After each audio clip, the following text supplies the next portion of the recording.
Salut tout le monde, j'espère que vous allez bien. Merci d'avoir rejoint le canal Telegram. Là, c'est la première vidéo. Donc, c'est une vidéo tutoriel classique où je vais enregistrer mon écran. Il n'y aura pas de cut, il n'y aura pas de montage. C'est enregistré sur le fait. C'est pour vous présenter deux automatisations qui sont actuellement sur ma boîte mail. On peut en faire bien d'autres et d'ailleurs, j'en ferai bien d'autres. Mais là, c'est simplement pour vous présenter les deux plus basiques. Je vais bien évidemment utiliser quelques termes techniques, donc je vais essayer de les vulgariser au maximum. Mais il se peut que vous n'ayez pas en fait les automatismes de base pour comprendre comment ça fonctionne. Ne vous inquiétez pas, dans tous les cas, je sortirai d'autres vidéos et à l'avenir, je pense même que je basculerai ce format où j'enregistre simplement mon écran directement en organisant un live où vous pourrez interagir, me poser vos questions, voire même me montrer vos écrans où vous le faites en même temps que moi. Voilà, on va partir. Déjà, la première chose, c'est qu'est-ce que j'utilise comme outil pour automatiser. Alors, il y a plusieurs outils qui existent pour automatiser. Il y a Make actuellement, celui que j'utilise. Il y a N8N qui est, on va dire, un autre logiciel qui est un petit peu plus poussé. Je vais essayer de vous montrer. Voilà.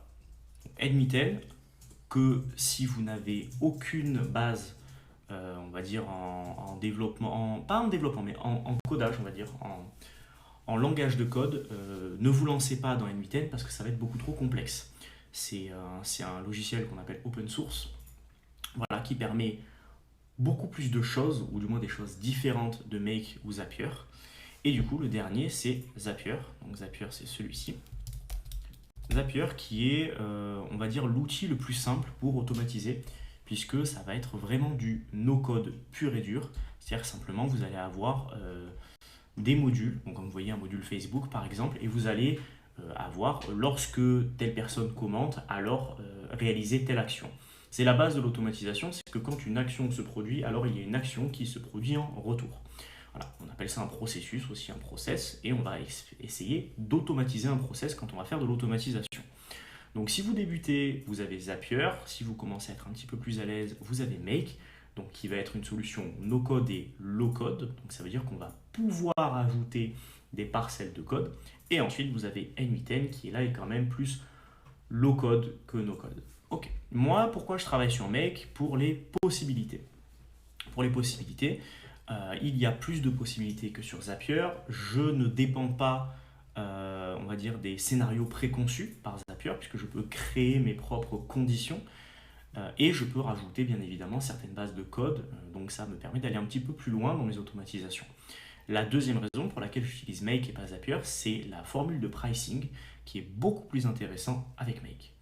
Et bien évidemment, c'est le dernier cas, c'est bien évidemment le suivi long terme. Avec Make, les mises à jour qui sont déployées tendent pour que l'outil devienne de plus en plus low-code et c'est ce qui m'intéresse puisque c'est ce qui me permet d'aller beaucoup plus loin dans mes scénarios. Voilà. Moi, si je devais vous en conseiller un, ça serait Make et vous verrez que depuis Make, vous arriverez à tendre vers N8N et à revenir en arrière entre guillemets avec du Zapier. Donc voilà, il n'y a pas une solution mieux qu'une autre, il y en a simplement certaines qui sont plus permissives que d'autres. Les formations sur Make qui existent actuellement, il y en a deux qui sont très bien. Il y en a une qui est excellente, c'est la formation de contournement, donc avec un module facile, débutant et en gros expert, maître. Voilà. Et vous avez la formation de Shubham Sharma, qui est une formation beaucoup plus classique, qui vous apprend un petit peu les bases. Toutes ces bases-là qui sont actuellement disponibles dans la formation de Shubham, c'est des bases dont je vais vous parler dans différents lives ou dans différentes vidéos pour vous expliquer un petit peu comment fonctionne l'outil en rentrant bien évidemment dans les détails, mais en vous montrant aussi une évolution entre guillemets au sein des vidéos. Donc je vais niveler, je ne vais pas commencer directement par vous proposer du contenu ultra hardcore. Ok, bon, ces points étant réalisés, bien évidemment, il y a des choses qu'il se peut que vous ne compreniez pas dans ce que je vais montrer là. C'est pas grave, hein, c'est simplement pour vous montrer aussi les possibilités de l'outil, qu'est-ce qu'on peut faire avec. Si ça vous intéresse et que vous voulez que je rentre un petit peu plus dans les détails ou tout simplement que je vous sorte une vidéo vraiment pour vous expliquer pas à pas comment le réaliser, il n'y a aucun problème. Alors, vous voyez qu'il y a deux scénarios. Le premier, c'est Gmail, sort mail. Donc sort, c'est pour trier. Donc là, ça va être simplement une automatisation pour trier mes mails de manière à ce que vous voyez, il y ait un petit libellé et ça se met directement dans certains dossiers. Donc vous voyez, j'ai mes dossiers sur le côté et en fait, mes mails vont se mettre directement dans certains dossiers en fonction de qu'est-ce que va contenir le mail. Vous en avez un deuxième qui est un Gmail Upload PDF vers le Drive. Donc en fait, l'objectif va être de récupérer ce qu'on appelle un attachment, donc en gros une pièce jointe, et de l'uploader directement dans mon Google Drive pour que je n'ai pas besoin de récupérer manuellement par exemple des factures ou des devis, ce genre de choses. On va commencer par le sort mails. Alors, on va décortiquer, vous inquiétez pas. On va voir point par point à quoi sert chaque module et comment ça fonctionne. Le premier module que vous voyez, c'est un déclencheur. Hop là, on va venir ici, c'est un déclencheur. Ce déclencheur-là, c'est un Watch Emails. Donc, qu'est-ce qu'il va faire? Donc déjà, il faut établir une connexion. Voilà. Donc, si vous ne savez pas comment établir une connexion, vous avez toutes les informations ici. Ensuite, on va dire dans quel dossier on va vouloir regarder en fait, les emails qui sont. Donc là, on a envie d'aller dans tous les messages. Donc tous les messages, c'est boîte d'envoi et boîte de réception. Ensuite, on va appliquer un filtre simple, donc simple filter, et on va dire tous les emails. Il y a un simple filtre, donc c'est des filtres simples, on va dire communs à toutes les interfaces, et vous avez les Gmail filters qui sont des filtres propres à Gmail. Ensuite, vous allez pouvoir aller encore plus loin, vous allez pouvoir ajouter certaines, on va dire certains paramètres. Donc, l'adresse d'envoi, donc le sender, qui c'est qui envoie l'email, quel est le sujet, donc là pareil, vous pouvez rajouter une formule, si vous devez chercher une phrase, et ensuite, une fois que c'est fait, est-ce que vous allez marquer les emails qui ont été traités comme étant lus? Voilà, donc là j'ai mis oui. Et ensuite, vous déterminez un nombre maximum de résultats, c'est-à-dire combien de fois maximum ce module va se lancer pour que l'automatisation se lance. Ça, c'est le premier module. C'est un déclencheur. Un déclencheur, il est identifiable facilement parce qu'il y a, vous voyez, juste ici, une petite bulle. Donc là, c'est une bulle de temps. Et ça nous dit le schedule. Donc le schedule, c'est la récurrence. Donc là, vous voyez que ça tourne tous les jours à 7 h du matin. Il y a plusieurs manières de faire. On peut soit le faire en instantané. Donc par exemple, il y a des déclencheurs qui sont instantanés, du style « dès que je vais recevoir un message de telle personne, alors je veux que tel scénario se mette en place ». Mais vous avez aussi le schedule, donc qui permet d'établir une récurrence. Par exemple, moi, je n'ai pas besoin de traiter mes mails en instantané. Donc, une fois par jour à 7 h du matin, ça me suffit largement. Donc ça, c'est mon premier module. Ensuite, on va avoir un routeur. Alors, un routeur, qu'est-ce que c'est? Ça va transformer un chemin en plusieurs chemins. Donc, vous voyez que là, il va y avoir un chemin facture, un chemin contrat, error make, devis, meet, à traiter, notification, newsletter, Google, non classé et send by me. Voilà. C'est les différents libellés, donc les différents dossiers dans lesquels je veux classer mes emails. Mais bien évidemment, comment je fais pour appliquer, on va dire, une condition à ces routes-là? Eh bien, c'est avec une option de filtre, juste ici. Pour faire une automatisation de mail, il faut un minimum se plonger dans ces mails, c'est-à-dire il faut un minimum regarder ce qu'on reçoit. C'est pas quelque chose qui peut se faire si on ne sait pas du tout comment est configuré un email et qu'est-ce qu'on reçoit dans nos emails. Par exemple, une facture, pour que ça soit une facture, dans mon filtre, j'ai vu qu'il faut que l'attachment file name, donc le nom de ma pièce jointe, contienne, donc vous voyez, text operator, donc ça veut dire qu'en fait c'est du texte. Ça contient en case insensitive, excusez-moi, donc ça veut dire sans prendre en compte la manière dont c'est écrit. Voilà, donc par exemple, que ce soit des majuscules, des minuscules ou quoi que ce soit, il faut juste que ça contienne cette valeur de texte, peu importe sa mise en forme. Et il faut que ça me contienne invoice. Ou bien que on va dire l'expéditeur, donc le sender email address, contienne par exemple payment ou bien recept ou bien facture. Donc vous voyez, en fait, on va créer les conditions en fonction de ce que l'on sait. Donc c'est pour ça qu'il faut un minimum regarder ses mails et un minimum comprendre la construction d'un email pour pouvoir ensuite créer les conditions et pouvoir classer ces choses-là. Ça ne peut pas se faire en automatique si vous ne savez pas comment créer les conditions et comment, on va dire, répertorier vos différents emails. Donc ça, c'est la première condition. Et ensuite, qu'est-ce que ça va faire? Ça va move mon email dans le dossier, et donc ça va move de tous les messages à facture, et l'email ID, c'est en fait tout simplement ce qu'on va récupérer d'ici.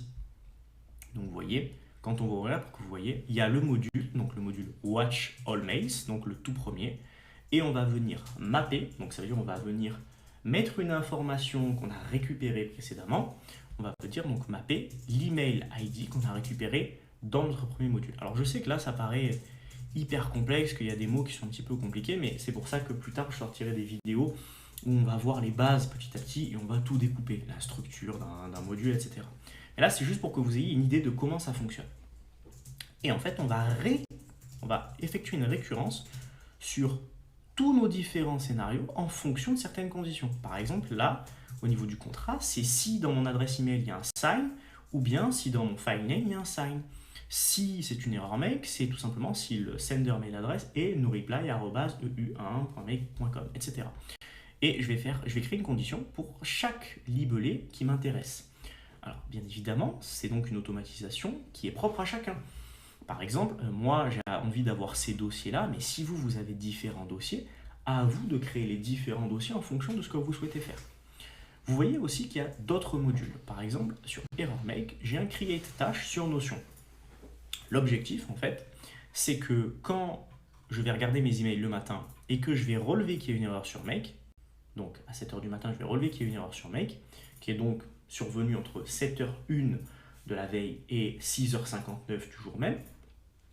Une fois que c'est fait, je vais me créer une tâche error make avec le sujet de l'email. Donc le sujet de l'email contient automatiquement, quand c'est make, le nom de l'automatisation qui bug. Je vais ajouter un tag sur ma tâche, donc un tag comme quoi c'est une tâche qui s'est créée en automatique. Et ensuite, je vais rajouter les tags, c'est en to-do, c'est de l'administratif, etc. Voilà. Ça, c'est juste pour me créer une tâche, comme ça je sais que voilà, une erreur est apparue dans le scénario, corrige-le dans la journée. Comme ça, je sais que la première chose que je vais faire dans la journée, c'est de d'abord corriger les erreurs que je peux avoir potentiellement sur certains scénarios. Alors là, je m'en sers pour moi, mais ce que je fais, c'est qu'aussi, quand je travaille avec des clients, je me transfère leur mail d'erreur pour pouvoir les avoir aussi dans ma boîte mail pour que ça me fasse exactement le même scénario et donc que ça me crée une tâche. Ensuite, on a les devis, donc ça c'est classique. Les meets, j'ai créé un canal Telegram pour mes emails, pour être notifié. Donc vous voyez qu'il y a trois modules Telegram. Donc il y en a un qui va me notifier quand j'ai un nouvel enregistrement d'un Google Meet, un qui va me notifier quand j'ai un nouvel échange humain. Donc ça veut dire quand une personne, vous voyez le filtre, c'est quand l'email adresse contient @gmail.com. Donc ça veut dire qu'en fait c'est une adresse publique, voilà, donc quelqu'un qui a créé son adresse email, ou bien évidemment que l'email adresse ne contient pas mon nom. Pourquoi? Parce que sinon ça va me classer dans les échanges humains les messages que moi j'envoie. Et parce qu'il faut considérer ça aussi. Donc, quand c'est un échange humain, ça me le met en à traiter. Donc, ça veut dire que c'est un mail sur lequel il va falloir que j'ai une interaction manuelle pour répondre à la personne. Puis ça va me notifier sur Telegram pour que je n'ai pas besoin d'aller dans ma boîte mail, mais que je sois directement notifié sur mon téléphone en mode bon, il y a ce mail-là qu'il faut que tu regardes dans la journée. J'aurais pu, bien évidemment, c'est une chose que l'on peut faire, rajouter ici un module de traitement de texte par l'IA pour, à la place de traiter moi-même manuellement mon email, faire répondre une IA. C'est pas quelque chose que je fais, je ne reçois pas suffisamment d'emails humains pour m'embarrasser à ajouter un module qui fait une réponse automatique. Pardon. En revanche, ça devient très ludique si vous êtes une société. Si vous êtes une société avec beaucoup de SAV, avec des mots-clés qui reviennent régulièrement, et que vous avez besoin de mettre en place une sorte de répondeur par email, et qu'au bout d'un certain nombre d'échanges, dans ce cas-là, vous prenez la main, mais que sinon l'IA puisse répondre à votre place. Il y a des manières de configurer ça pour que le client ne se rende même pas compte que c'est une IA qui répond. Voilà. Les INOR que vous voyez ici, ce sont des modules de traitement de l'erreur. À quoi ça sert un module de traitement de l'erreur? Ça sert à ce que le scénario ne s'arrête pas. Si à la fin, par exemple, si une fois que, on va dire que j'ai regardé mes emails, je route, il y a une rediffusion de Meet, il va delete l'email, parce que moi, dans ce cas-là, j'en ai pas besoin de cet email-là, j'ai pas besoin d'avoir un mail qui me dit que j'ai un doublon de Meet. Je vais avoir la notification sur mon canal, mais si ma notification ne part pas, plutôt que de couper le scénario et de devoir le relancer manuellement, je lui dis tout simplement ignore. Alors pourquoi je le mets sur les trucs Telegram? Parce qu'il arrive parfois, alors normalement ça n'arrive pas, hein, mais il arrive parfois qu'il puisse y avoir un petit bug dans les automatisations, c'est aussi ça le jeu. J'ai pas envie que mon scénario s'arrête juste parce que j'ai pas reçu une notification sur Telegram. Voilà, c'est juste ça. Vous voyez comment ça se passe, j'ai un nouvel enregistrement de Meet, avec la date, et j'ai directement le lien pour ouvrir le dossier pour consulter mon Meet. Ce qui fait que je ne garde pas cet email qui ne me sert à rien, mais je l'ai directement dans mon dossier et je peux y accéder depuis mon téléphone. Ensuite, qu'est-ce qui va nous intéresser? Bon, là, c'est les notifications, classiques. Newsletter, pareil, c'est si c'est un échange humain. Vous voyez, si ça contient certaines choses. Moi, je sais que toutes mes newsletters, bah, elles contiennent Substack, puisque je suis abonné à des newsletters qui sont créés avec Substack. Si j'avais des newsletters qui étaient créés avec ActiveCampaign, je rajouterais, par exemple, juste ici, une rule. Hop là, et je mettrais, par exemple, que dans le sender name, ou bien dans l'email adresse, ça finit par @ActiveCampaign. Voilà, c'est juste en fait des conditions. Voilà, ça c'est le scénario pour automatiser le traitement d'un email. Donc je récapitule, on a un module qui est un déclencheur. Donc là c'est un déclencheur par récurrence. Donc ça veut dire que tous les jours à 7 h du matin, je vais chercher tous les emails de toutes mes boîtes de réception. Voilà, et je vais les marquer comme étant lus. Ensuite, je vais router et je vais traiter, voilà, comme c'est écrit. On va vous montrer ici avec l'Explain Flow. Ça part de là, voilà. Et ensuite, on va router. Si c'est une facture, ça fait ça. Si c'est un contrat, ça fait ça. Si c'est une erreur make, ça fait ça. Si c'est un devis, ça va partir ici. Si c'est un meet, ça va partir ici. Si c'est à traiter, ça part ici, etc., etc. Voilà. Et sur les scénarios, vous voyez que c'est dans l'ordre. C'est-à-dire que le dernier scénario en bas, on va pouvoir le configurer comme ça. D'ailleurs, c'est un fallback. Là, je ne l'ai pas configuré comme ça parce que j'ai mis un filtre.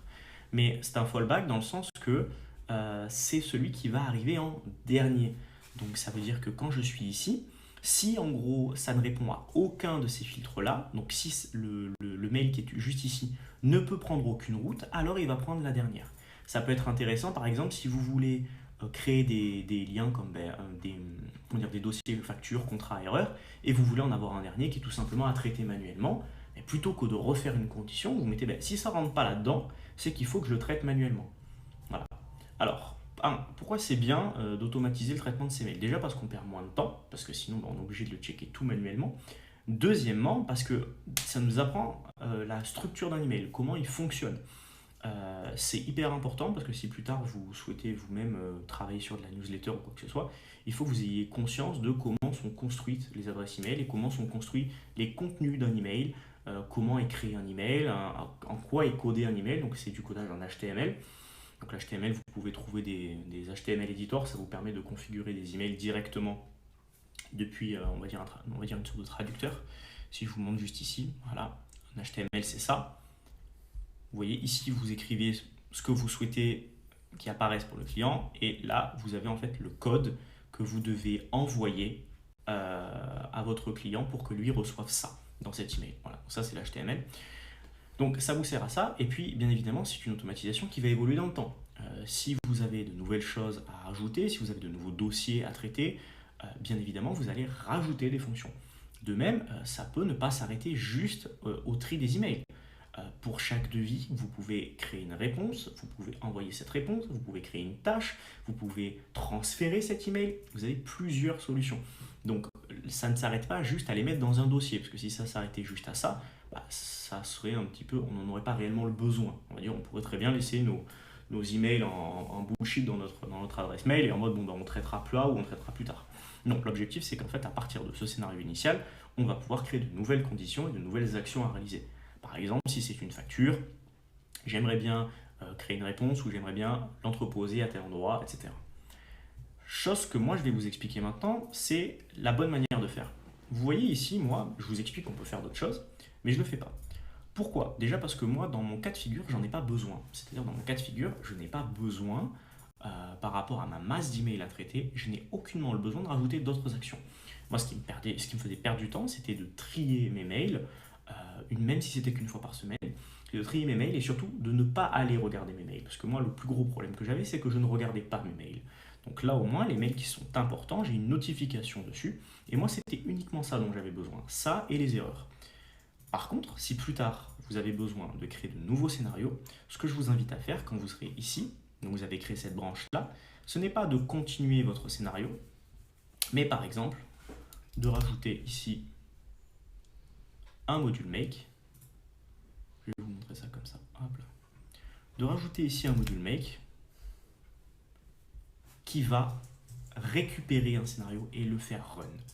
Pourquoi c'est intéressant de faire comme ça? Parce qu'il faut que chaque automatisation que vous créez ait une fonction et une seule. C'est ultra important déjà parce que c'est beaucoup plus lisible et surtout pour mitiger les risques de bugs. C'est de l'informatique, donc c'est sensible, c'est de la donnée qui est fragile entre guillemets. Vous pouvez avoir un bug à n'importe quel moment. Si vous utilisez cette manière de faire, le gros avantage que vous avez, c'est que ça va watch les emails, ça va router, ça va récupérer votre facture, et ensuite ça va tout simplement déclencher un autre scénario qui va récupérer les informations de ce début de scénario. Vous voyez? C'est ça la grande différence. C'est-à-dire que là, je ne vais pas avoir besoin de découler tout le chemin. Là, je vais simplement watch email et récupérer ma facture et la mettre dans un dossier.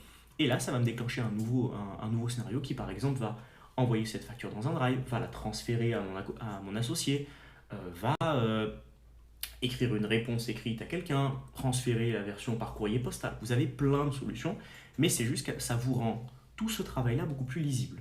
Donc voilà, ça c'est juste une bonne pratique. Pensez bien à découper vos automatisations pour qu'elles n'aient toujours qu'une seule fonction. Donc là, la fonction, c'est trier les emails.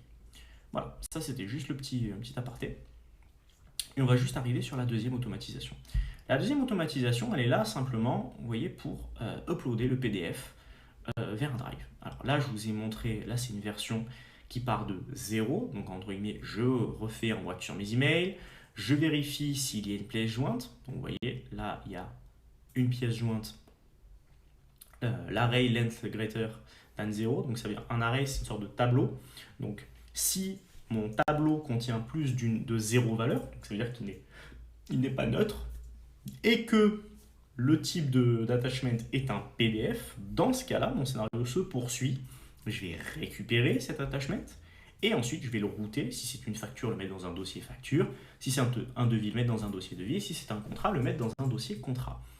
Ça, c'est une première manière de faire. C'est une manière où on part de 0. Mais j'aurais très bien pu, depuis mon scénario juste ici, j'aurais très bien pu faire ici un module make avec un run scénario. Et ensuite, j'aurais pu directement, depuis ce run scénario, récupérer l'attachment précédent et le mettre directement dans mon dossier facture. J'ai juste préféré le faire comme ça parce que pour ce genre de... C'était suffisamment simple pour que je n'ai pas besoin de me casser la tête à faire 3, 4, 5, 6 scénarios. Voilà, mais on peut le faire totalement comme ça. Donc c'est deux manières de faire. Au niveau des filtres, ça c'est tout simplement le filtre de base pour juste vérifier que c'est pas vide. Voilà. Et ensuite, parce que sinon ça tourne en boucle. Et ensuite pour le tri, c'est est-ce que ça va être une facture? Donc ça c'est ce qu'on avait déjà vu juste avant. Là, c'est est-ce que ça va être un devis? Et ensuite, là, c'est est-ce que ça va être un contrat? Voilà, donc ça, c'est des trucs de base. Il faut savoir que dans Make, c'est pas souvent, c'est pas tout le temps aussi simple. C'est-à-dire que là, on a un module qui est préconçu, mais parfois, on va avoir ce qu'on appelle du JSON, où il va falloir qu'on code nous-mêmes le module. Et là, on va basculer en low-code. Là, pourquoi c'est du no-code? C'est parce que c'est des interfaces visuelles. Je vais vous montrer un petit peu comment ça se passe. Des interfaces visuelles avec des actions. Par exemple, si je crée... On va aller sur Notion, je vais vous montrer juste un petit peu comment ça fonctionne. Si on va sur Notion, vous voyez que j'ai ce qu'on appelle des opérateurs de base, voilà, des process de base, des conditions de base. Là, par exemple, en déclencheur, je vais avoir un watch database ou watch pages. Donc ça va trigger, donc c'est-à-dire que ça va se déclencher quand une page ou une base de données va être créée ou update. Vous voyez? Donc ça veut dire que là, sur Notion, les seules actions que je peux faire dans Notion sont celles qui sont, on va dire, montrées par ces modules-là, qui sont préconçues par le module. Si je veux aller plus loin et donc faire des actions qui ne sont pas, on va dire, préconfigurées par l'outil, il va falloir faire ce qu'on appelle un call API, donc juste ici. Et dans ce cas-là, bon, ça je rentrerai dans les détails plus tard, mais il va falloir aller dans la doc API de l'outil, regarder comment on fait pour lui parler, etc. Donc ça, c'est ce qu'on appelle les trucs de base. Donc ça, c'est du no-code. Dès qu'on va arriver dans un call API, on va passer en low-code, puisqu'il va falloir comprendre le langage qui va être le langage du JSON. Voilà. Et vous voyez qu'ici, j'ai un trigger qui est un schedule, mais que je pourrais aussi avoir... Hop là, on va faire ça comme ça. Je pourrais aussi avoir quelque chose en instant. Bon, là, on l'a pas sur Notion de l'instant, mais si je vous envoie sur du Airtable, on va en avoir. Voilà, on va faire ça. Airtable, on a un instant. Alors, instant, ça veut dire que là, dès qu'il va se passer quelque chose, on va créer une réaction. Donc Create a Webhook, ça, on verra plus tard un petit peu comment ça fonctionne. Mais c'est parce qu'il y a un webhook qu'il peut y avoir un déclencheur instantané. Ok, on a fait le tour. J'espère que c'était clair. Je sais que c'est pas évident. Je sais que c'est pas évident. Je sais qu'il y a plein de termes techniques que j'ai pas expliqués. Les arrays, les empty, les filtres, tout ça, les conditions. Et parce qu'en fait, c'est très complexe. Et si je rentre dans les détails tout de suite, on va vous perdre. Donc là, c'était juste pour vous montrer la possibilité et le fonctionnement visuel. Après, on va rentrer plus en détail et je vais vous expliquer un petit peu à quoi correspond chaque champ. D'ailleurs, je vais vous le dire juste au passage. Les champs que vous voyez juste ici, donc les champs sujet, les champs text content, HTML content, sender, sont en fait des champs qui sont mappés. En fait, le JSON, ça va être des lignes décrites et des lignes, tout simplement des lignes écrites, avec écrit par exemple email ID, point virgule, et vous allez avoir 1379, un passage à la ligne, date, point virgule, avec la date, sujet, point virgule, avec le sujet. Et en fait, ça va être configuré comme ça le JSON. Et notre module make interprète le JSON et le transforme avec quels sont on va dire les mots-clés qui contiennent des données. En gros, ça va être ça. C'est pas exactement ça, mais pour que vous compreniez, c'est un petit peu ça. Ça, c'est ma section. Et quelle est la donnée de cette section? Donc en fait, ce qu'on voit là, c'est simplement un petit peu comme si on veut les titres de nos données qui nous intéressent. Et ensuite, à l'intérieur, ce qu'on va mapper, c'est le contenu de ces titres. Voilà. C'est un petit peu comme ça que ça fonctionne sur Make. Ok, c'est un peu dense. Beaucoup de choses à dire. Si vous voulez que je rentre dans les détails et que je reparte de zéro sur le fonctionnement de Make, parce que de toute façon, même si vous me dites non, je pense que je vais le faire, parce que sinon on va avoir du mal sur les automatisations à communiquer. Je ferai des vidéos, mais je pense que je ferai des vidéos participatives. Donc si ça vous intéresse, dites-le moi et j'organiserai ça, je pense, une fois par semaine. On fera des sortes de meets interactifs où on verra toutes les bases ensemble et on commencera à créer nos propres scénarios. Voilà, passez une excellente fin de soirée. C'était une vidéo un petit peu longue, donc j'espère que ça vous aura intéressé et n'hésitez pas à me faire des retours parce que c'est la première fois que je fais ce genre de contenu. Donc s'il y a des choses que je dois améliorer, dites-le moi, comme ça je pourrai le faire. Voilà.